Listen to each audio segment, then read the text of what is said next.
encountering the sublime, it instills fear in us. And that is good. That fear displaces our selfishness, the sense of self that makes us vicious, that makes us, not suited to life with others. And so we're doing politics poorly because we're doing too much of it. We have to recover things in our lives that are non-political in nature. We have to put politics in its proper place, starting right now in our everyday lives.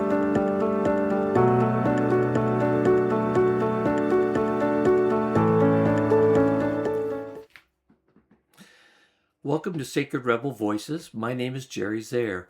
My guest today is Alexandra Hudson, the author of The Soul of Civility and a sacred rebel herself, as she has challenged some of the ways that we're engaging with each other in a society that has polarized our communities and our relationships. Welcome, Lexi. Jerry, honored to be here. Thank you for having me. You know, you've worked in government and advised major institutions, yet the Soul of Civility challenges a lot of what those spaces usually mean by being civil. What made you willing to question that so openly? Well, I came to see firsthand the language we use around civility and politeness.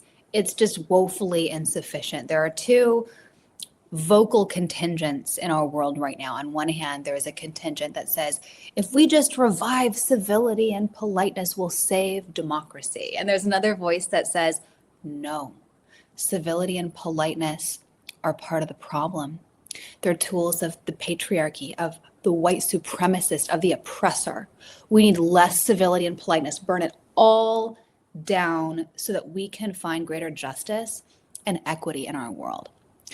And I realized that both these very prominent arguments we hear in public life today, they're missing that there's actually an essential distinction between civility and politeness. People like these groups often use these words interchangeably, and they say we just need more civility and politeness or less, but they miss this distinction. And that's what I wrote my book and made this argument for, to help us clarify, what are we aiming for? What is the goal? I think a lot of people today sense we're divided. They sense that things are not as they could be or should be, but they're not quite sure the direction we ought to be heading in. So I disambiguate civility and politeness to help clarify, what are we aiming for? So I argue politeness is etiquette, it's technique, it's external stuff, it's what we do, it's what we say. Whereas civility is an internal disposition of the heart. It's a way of seeing others fundamentally as our moral equals, worthy of a bare minimum of respect, just by virtue of our shared moral status, our equal worth, our human dignity as persons, that we are each owed that and owe that to others, just by virtue of our shared status of being human, full stop. And that sometimes actually respecting the human dignity of another person requires being impolite. It requires engaging in robust debate. And in our world today, I think there are either people want to sweep difference under the rug and be content with mere politeness, content with just polishing over difference and focusing on how we talk to one another, right? The right tone, the right words. And that's just never going to be enough if we don't have the inner disposition of civility, the internal fundamental orientation towards others that sees them as human beings first, created in God's image. The imago Dei is the moral and philosophical foundation for my work and my argument for civility, that this notion that we are created in God's image, every single one of us, and we are unique amongst the created world because of that. Wow. So do you think that, has that always been an issue, or did we have a greater sense of civility in the past and something's changed that's tore that fabric down? It's funny you say that, because right in here in front of me, I have The Teachings of Ptahhotep. Do you know this book, Jerry? It's the oldest book in the world. And it is a book about civility.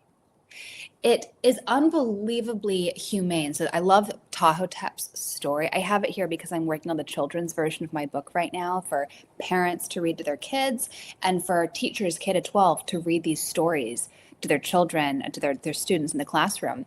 But Tahotep, he was an advisor to the ancient pharaoh. He had reached the pinnacle of worldly, earthly, temporal success, political success, and he was wise and just and kind and so beloved. The pharaoh one day said to him, Tahotep, I want you to be the next pharaoh, not my son. And Tahotep thought about it and said, Pharaoh, I don't want that. I don't want that power. So he declined absolute power.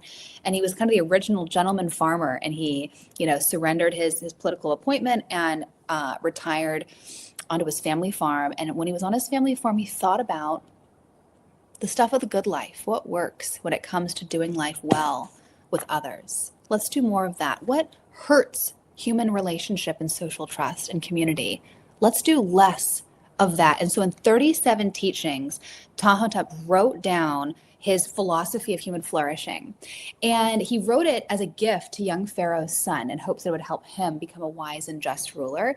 But it was actually read across Egyptian society. It was taught in schools, and it's been around. And the amazing thing, though, Jerry, is that virtually all of these maxims, all 37 teachings, are just as relevant today as they were 4 millennia ago. This was written 2350 BC, so over 4,000 years ago. And so you ask, your question was, have we fallen from grace? Did we once have civility? And did we lose it? And the answer is civility has always been with us. Incivility has always been with us because we are human beings made of the same stuff across time and place. We are profoundly social. We become fully human in relationship with others, and yet we're also fallen, we're selfish. We are driven to meet our own needs before others. And that means we are always guaranteed to have a civility issue. And yet there have always been Tahoteps that have observed the human condition and said, let's do more of what works, less, and avoid what doesn't work, what hurts human relationships, and then immortalize them. And that's what my book tries to do. It distills the essential wisdom of what thoughtful and humane leaders like Tahotep have observed and derived about the good life. And I distill it down into my book, The Soul of Civility, which I wrote to be a handbook for leaders like you in interfaith, for political leaders, for local leaders, for teachers, for parents, to inculcate and cultivate cultures of civility, of authentic respect for others, not just mere politeness. The problem, it's always been with us, yet the solution has always been with us as well. And it's people choosing to see the humanity and consider the well-being and needs of others alongside of oneself, countering that tendency we all have and have always had and always will have to put our own needs before others. So civility calls us to rise above that and say, no, there are certain things I'm not going to do or I'm going to do in order to do this thing called life with others. It calls us to that other-orientedness. That is the fundamental hallmark of civility. Tahotep knew it. The founders knew it. George Washington has this lovely etiquette book on handwritten on civility that goes back to a ancient Italian etiquette book that in turn goes back to Aristotle. And Aristotle, in fact, went to Tahotep. The Greeks loved the ancient Egyptians. So it's this question of the good life that thoughtful people are reflecting on across time and place. And I'm thrilled that we're talking about it here now. Yeah, and so what is it that you think causes people to lose that sense of civility? I mean, we all grew up with, maybe our parents saying, if you can't say something good about somebody, don't say anything, or just be respectful, to people. That was kind of just taught, I think, to many of us, and yet that seems to eroding, maybe because of the social media and the meanness that seems to be happening a lot with some of our political leaders who I'm amazed at how some of them are swearing, are using cursing at each other, that I would have never imagined leaders speaking in that way about each other. And so it seems like it has gotten almost worse. It's true. There are several constants about the human condition. We are guaranteed to be social.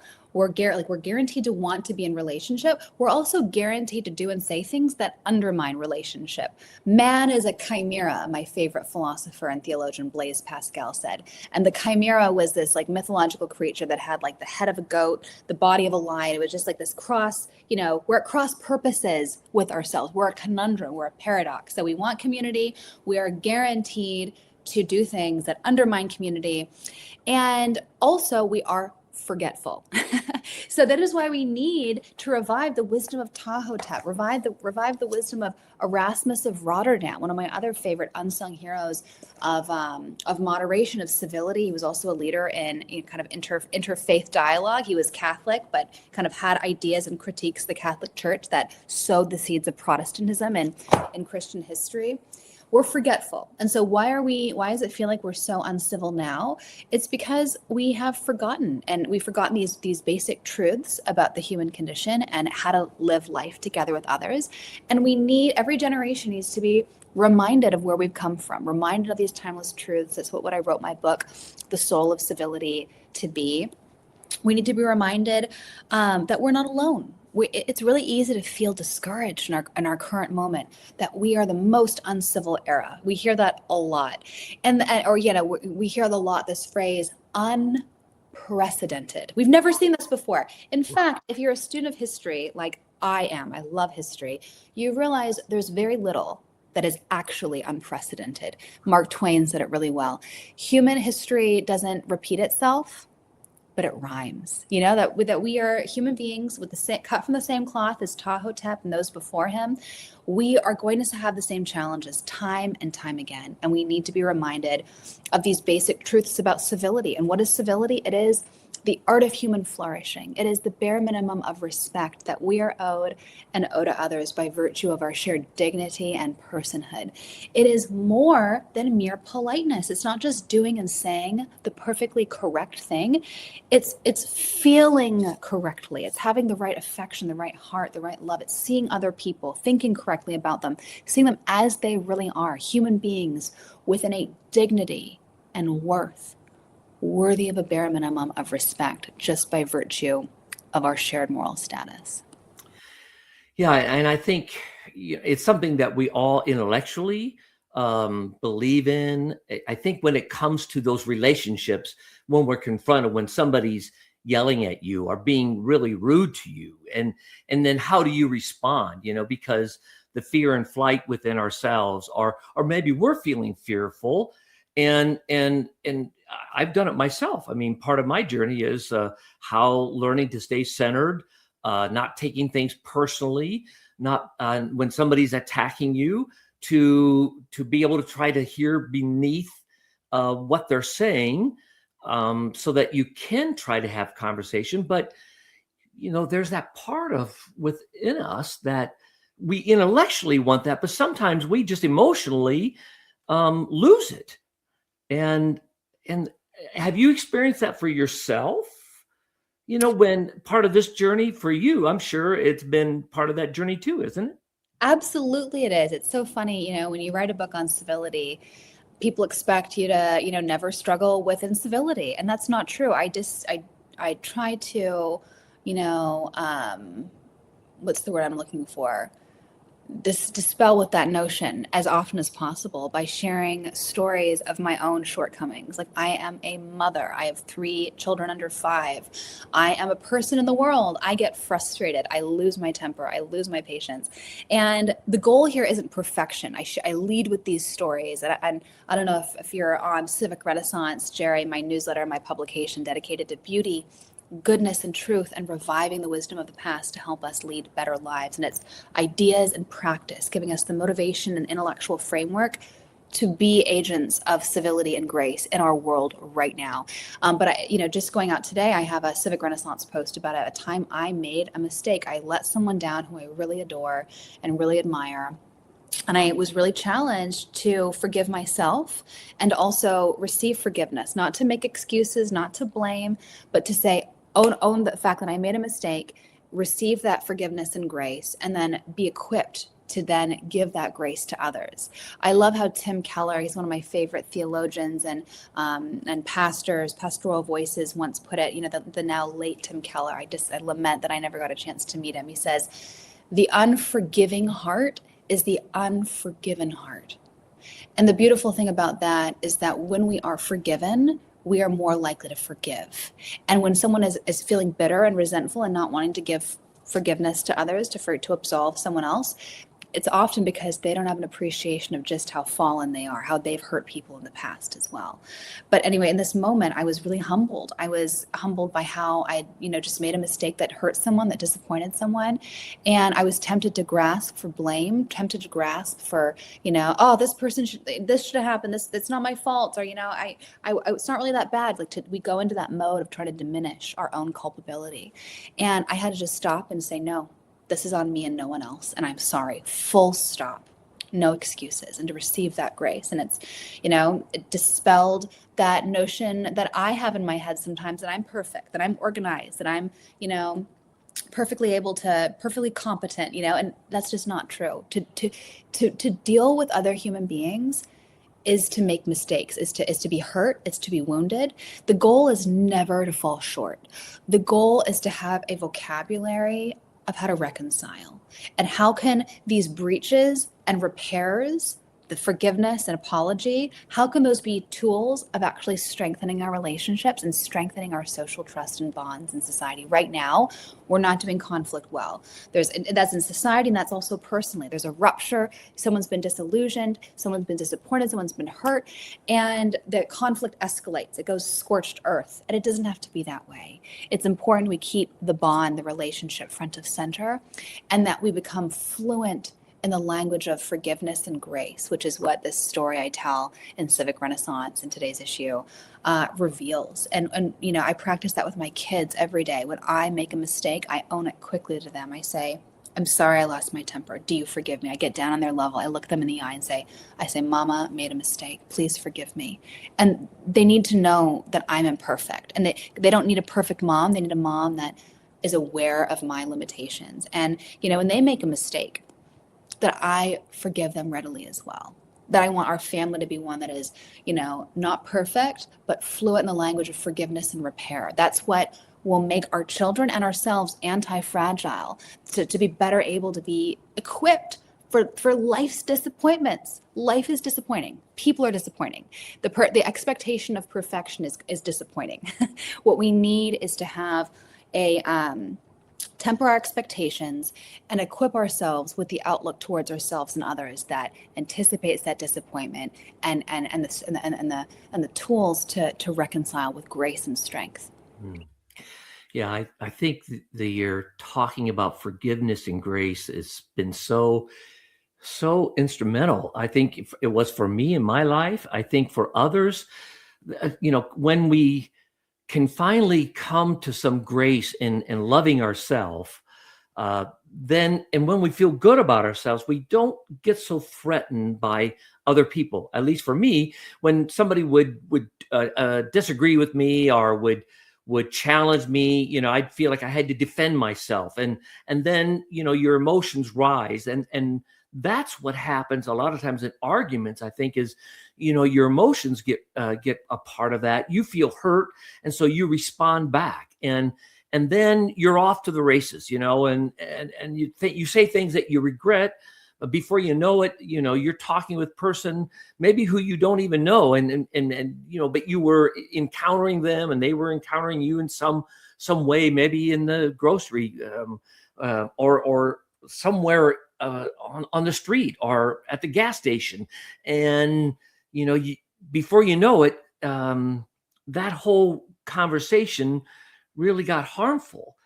And part of that, I think, is about what you were saying about how we learn to love ourselves, how we become aware of our feelings and emotions to give ourselves some grace and forgiveness.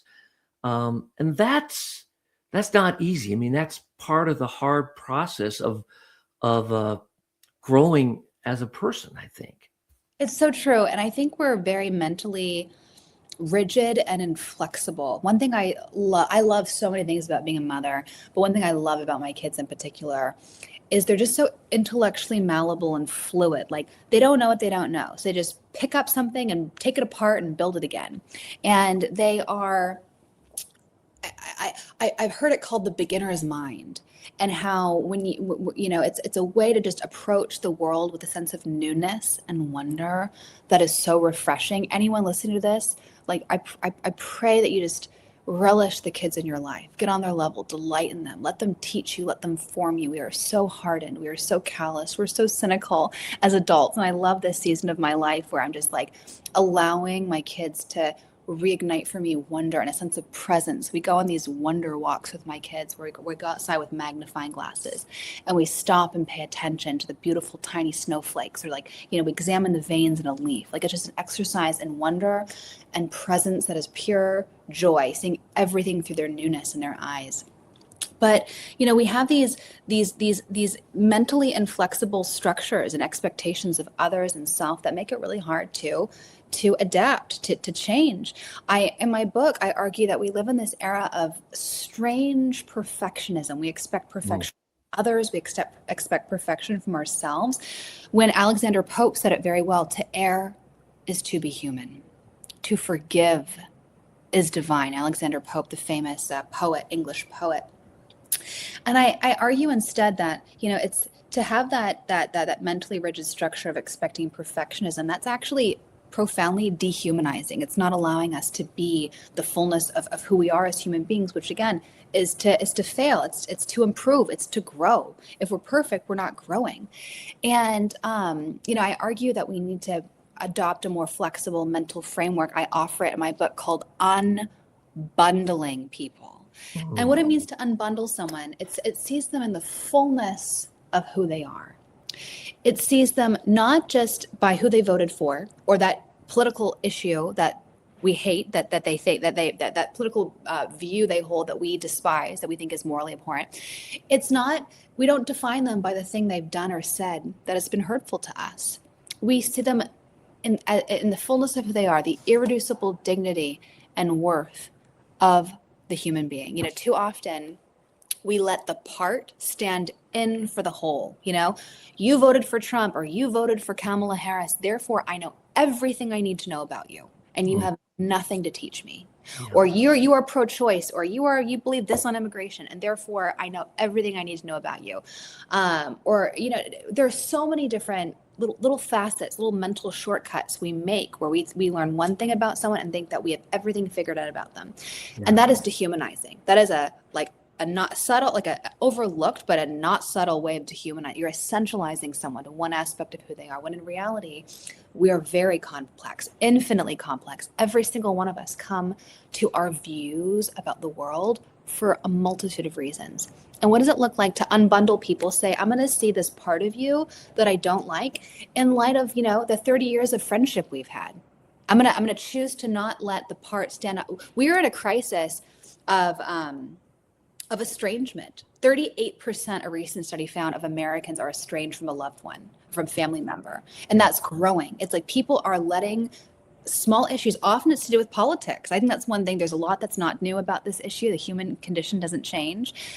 We're just as likely to put ourselves before others now than in past eras, but there are lots of things that are different. And I think that is a commonality where people think politics is the be all end all. So someone that doesn't have perfect political orthodoxy can't be in my life. I can't be in my life. This person who, gave birth to me, I can't talk to them because they believe this thing. Like that is horrible and monstrous. And unbundling people, it can help. It can say, my mom, supports this person, and I think I can't understand that, but she's still my mom and I love her, and I'm still going to show up for family dinners, and I'm still going to be in relationship. And maybe we draw a bright red line about talking about that issue. Like that's okay to have boundaries in place, but we instead are, again, reducing people, essentializing people, and that is toxic to others, to society, and to ourselves. So unbundling people, it helps us the part in light of the whole. It helps us see the relationship, the irreducible dignity and worth of the other in light of the thing that we don't like about the other. Because no one's perfect and no one's ever going to be perfect. And so it's about tempering our expectations and reclaiming a mental framework that is more fluid and permissive, allowing people to be human. We are going to be human. We're going to make mistakes. And the question is, again, not to expect perfection and not to expect zero conflict. We are going to make mistakes. We're going to have conflict. It's how do we emerge through conflict stronger, and grace can help. Now, is there a time in which you're in a dialogue, a conversation with somebody, and they're just being so mean or rude that, it's very hard to be civil? Is there a time when you can't be civil to that person? And what do you do? Oh my heaven. Like, especially online these days, it's totally okay to, no one has a right to your time and attention and conversation. I think the temptation is, you see someone's written something online, you feel like you have to respond. You don't have to. Like, in fact, when it comes to strangers and trolls on the internet, like, use the block button liberally. Don't divert your attention no one has ever been persuaded on Twitter, or the platform formerly known as Twitter. If you know the person, there is a time and a place, like, use your discretion to say, okay, I care about this issue and this relationship enough, get it offline. Reach out to the person, say, hey, I saw you commented this on my post. Would you want to have coffee and talk about it? Get it offline, get it fleshed face to face, looking the other person in the eye. And that is much easier to stay civil and to stay personable, and because you remember that you're talking to another human being. You're reminded of maybe they're a lifelong friend or a family member. And so when it comes to, maybe you're at Christmas dinner or you're at a family dinner in the upcoming days, and a conversation gets heated, it is okay to draw a boundary and say, you know what, let's just leave politics out of this, right now. Maybe there's another time and a place we can resume, but let's focus on cultivating the seeds of friendship and trust and love. We're here because we love each other. We're here because we're family. And too often people feel like every environment is the appropriate environment to have these, gladiatorial debates about the issues of the day. That is not the case. I have good news for you. You don't have to do that. You're not compromising your beliefs by saying, I'm going to just have a conversation about not politics right now. You're not a sellout. In fact, that's healthy and good. Do more of that. Yeah, and I found, at least for myself, because I love to debate. I was on the speech team in college, and so when we got married, my wife and I loved to debate, and she didn't really like to do that, and you realize you can win the battle and lose the war. And so, when my emotions would get high and intense, and finally I realized sometimes you just have to say, let's not talk about this right now. I need to step away. I need to take a breath. I need to calm myself down before I can have a hard conversation with somebody. And I've found in myself when I've had, even with a friend, where it's been a conversation that was a hard one that started to get too intense, that sometimes I needed to say, let's come back to that later. I don't want to do this, because I could feel myself feeling attacked or feeling upset. And then, there comes a point when, at least, I don't know for women, but I think as guys, we get very, our ego gets caught in there, and that can be very detrimental. So sometimes I think, when I'm in a conversation, or I encourage people, sometimes they just need to step away and set a boundary. It's so true. And, this is one of the crises we're dealing with this right now. We've made politics a religion. Like, you're in the faith community, you're in the interfaith kind of discipline. And what we can see right now is, as things like faith, family, community, friendship have been on the decline in recent decades, people are increasingly finding their meaning, their ultimate source of identity and worth in politics and public life. And that is why we see this, again, the gladiatorial tenor, the fight to the death, scorched earth tenor of our public discourse right now, because people, when they encounter views they disagree with, they are interpreting it not as, oh, there's another human being disagreeing with me about this abstract issue. No, they interpret disagreement as a literal assault on their life and identity, and they respond accordingly. There are 3 symptoms of this crisis of misplaced meaning that I see. One, we've already talked about the tragic number of family relationships and friendships that have been severed over politics. That is new, and that is sad. People are putting politics over friendship and family, and it's bad for society, bad for our souls. Second, politics is everywhere in a way it has not been before. For example, it's in sports, it's in schools, it's in our neighborhoods, it's in what newspaper we read. It's relentless. We don't have a break. We now all have smartphones, and we're on social media, and it's in our inboxes. And it's like we're oversaturated with that divisive content, and it's taken a toll on our ability to breathe and have a sense of who we are outside of politics. So that ubiquity in our new media culture is new, and it's harmful. And third, we talked about this as well, the way in which people go from 0 to 60 at the mere mention of their sacred cow issue being treated with insufficient deference. All of a sudden, they're like apoplectic, and you're like, whoa, I don't know where that came from. But that is a symptom of a person who's in fight or flight mode because their identity has been, ticked by someone having a differing opinion than them. And that is literally the death knell of democracy. We need to be able to have robust, deliberative debate. And if someone shuts down and calls you a horrible name the moment you disagree with them, that is antithetical to democracy.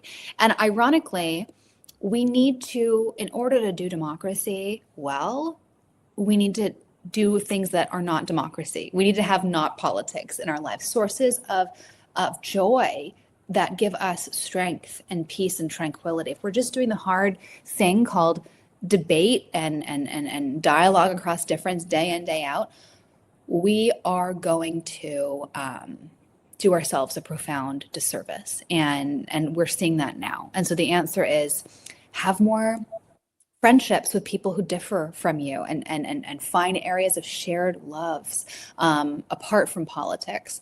Intellectual curiosity, learning the subtle art of reading and going on an intellectual rabbit hole for its own sake. We're so efficient and utilitarian with our time, but just to get lost in thought. Beauty, I talk about the sublime. Go on wonder walks like I do with my kids with magnifying glasses and just like look up at the sky at night and contemplate the nature of infinity. I remember growing up at night, I used to have to like shut my mind off. I'd like go to bed dreaming of space, and I had to like literally stop myself because it would just hurt my brain thinking about infinity. That is good. That's called encountering the sublime. It brings us to the limits of what we know, and it's humbling. It gives us a sense of awe and fear. That's the difference between the sublime and something that's nice and pretty. Something that's nice and pretty like delights us. Something that's encountering the sublime, it instills fear in us. And that is good. That fear displaces our selfishness, the sense of self that makes us vicious, that makes us, not suited to life with others. And so we're doing politics poorly because we're doing too much of it. We have to recover things in our lives that are non-political in nature. We have to put politics in its proper place, starting right now in our everyday lives. I think what I appreciate about your book, when I read it, was they're twofold. It was really something for my own personal life. You wrote about things that could help me grow as a person, and then also how I could engage in the community in both ways. And I love that. I wanted to ask, kind of as we come closer to the ending of this, but what's the hardest thing that you struggle with right now? As you're dealing with this and with your different projects, trying to engage with people, what's the hardest thing for you right now? I think the hardest thing for me is patience. Nothing worth doing happens overnight. And, I'm in this business of trying to foster a widespread moral, intellectual, civic, social renewal. And it's easy. When we study history, we think in decades, we think in centuries, and this happened in this decade, this happened in this century, and it's like that's a long time.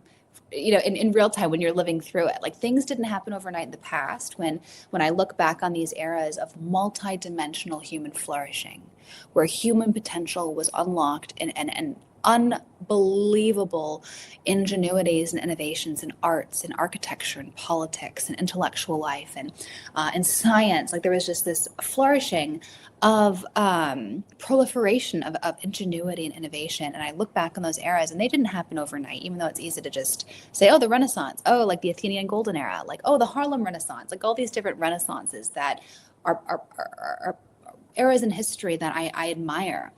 And I'm trying to build that now with, with the beautiful leaders and communities I'm working with across the country, whether it's state legislatures that are reading my book as part of bipartisan book clubs saying, I can't control what my colleague does, but I can control myself. And I want to just gather a few of my colleagues to read this book together as a catalyst to help us think clearly about what we owe one another as colleagues, as friends. Whether it's, mayors across the country, whether it is school superintendents or teachers who say, I want this in my classroom, and I'm trying to support them as they build what they want to build and things that they will lead on. This is the era of my work now, where it's like building tools that allow people to bring these ideas into their homes, into their cities, into their classrooms that are less about me and more about them building institutions of substance and that will be sustainable. And it takes time. It takes time because people take time, and I'm a very impatient person, but nothing worth doing happens overnight. So I'm encouraged by that, and so grateful to see where we've come in just a few years since my book came out. Yeah. So how can someone, maybe they want to get involved and they want to be a part of this movement? How can they do that with you? What's the next step they should take?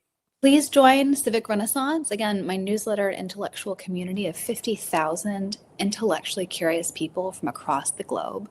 And also, I just launched the Civic Renaissance Ambassador Program, the very first cohort. We're about halfway through, and I'm so inspired by the people in this cohort. They are people in national security who see civility as an upstream intervention to the kind of work that they do. They sell security systems to schools and to workplaces. And they're like, if people saw, knew, and loved each other, we wouldn't have the lonely and broken people who are keen to hurt children and other human beings. Like they see, like they're. And so I love being able to learn from these leaders who are passionate about bringing these ideas to their vocation, to their communities, to their churches.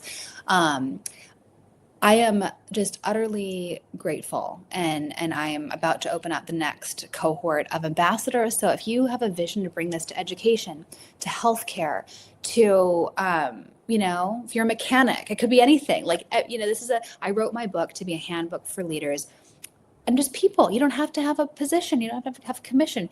Just gather a few friends and say, let's read this and let's think about what it means to love our neighbor and be present in our community. You don't need to be, this is a grassroots movement. I've intentionally avoided the halls of power. Sometimes they have found me. I've been to, fancy places, but I intentionally focus on people who I say, you have way more power to be a part of the solution than you realize. And it starts right now. It's too important to delegate to the president of the United States. In fact, I wouldn't want him or any, there's no lever, right? There's no button that makes us more gracious, kind, and hospitable. It starts with us right now, knowing our neighbor, welcoming the stranger. Yeah, thank you. I think you just are so right on with that. And I think that's so important because it really is about changing. If we're going to change things and have a new movement, it's about relationship, one-on-one relationships. That's how hearts get changed. It doesn't come in arguments. It comes in our hearts as we get to know one another, and it opens our minds. So thank you for this time together. We will put the information about your book and other ways to contact you in the description of this interview. And I just appreciate your work and your commitment to this and this conversation today. Oh, a joy to be with you, Jerry. Thank you for your passion for this in the interfaith community, and I can't wait to support you and see it flourish in the days and months to come. Thank you. And if you'd like to continue to be a part of our future interviews, please subscribe. Or you can be, if you want, part of the guided meditations, Whispers of the Sacred Rebel. Thank you for being here. Open your heart and your mind, Sacred Rebels. Thank you.